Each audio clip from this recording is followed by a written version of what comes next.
He is regarded by his peers as a genius, Mr. Rickman, Mr. Alan Rickman. You, of course, know him from the giant movies where there's Harry Potter or Robin Hood, Die Hard, to name but a few. But there is a new movie out called Bottle Shock, which is a feel-good, funny, true story about a small California winery beating out the world's best French wines in a blind taste test in 1976. And Alan Rickman is here. He's a star of Bottle Shock, and it's so good to see you. Thank you. You play the British wine merchant in Paris who's a bit of a snob, or a bit of a, well, he's a bit of a sad snob at the beginning of the movie. Well, I have to be very careful what I say, because of course Stephen Spurrier is his name, and he is alive and well and working in England. And not a snob or a sad snob. One of the most charming people you'll ever meet. Yeah. But it is so funny to see your encounter with California wine and the California wine country. It's worth it. I have to tell everybody, if nothing else, watch him eat his first piece of Kentucky Fried Chicken in this movie. Extra possibly crunchy. Last. Possibly. And the guacamole, the things they hurl at you. But you were saying that this is a real story of, at that time, American wines were considered a joke over in Europe.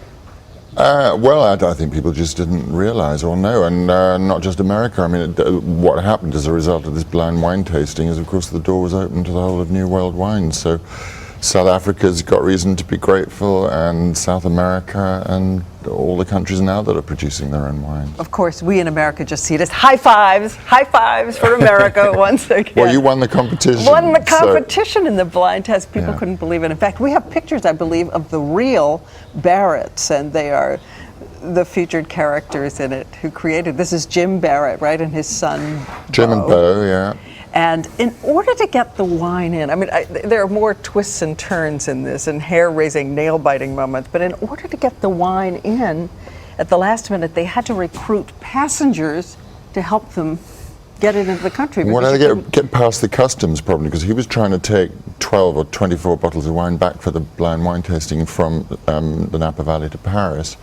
So yeah, he had to recruit the people at the carousel or people going through customs to take a bottle each. I want to play a clip from the movie, because this is the moment in which all the passengers come to the rescue, and they're going to make it. My granddaddy made hooch during Prohibition. Marvelous. Treat these bottles with care, everybody. Thank you.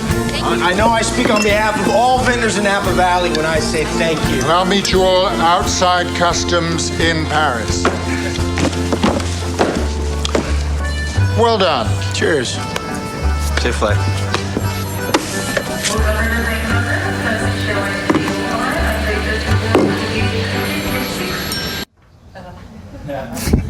Did we cut a punchline there? We may have. Anyway. That was Chris Pine with me there, who's going to be the new Captain Kirk. Oh, mate. that's right. He's going to be Yeah. in Star Trek. Yeah. So all of you get together. You must have had a wonderful time in Napa. How good does it get? You're in the Napa Valley. The only problem was, being 1976, that you're having to wear, and being English, you Yes. never take your tie off, and you Right. never take your jacket off. Yes, seeing and you it's 100 in degrees. your little woolly outfits the whole time.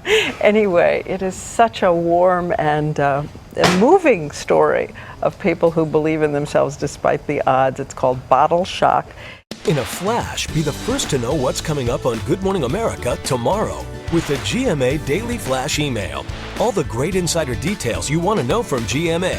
Go to abcnews.com, click the GMA page, and sign up for the Daily Flash. And you can even enter to win the weekly GMA Flash gift bag giveaway. Sign up now.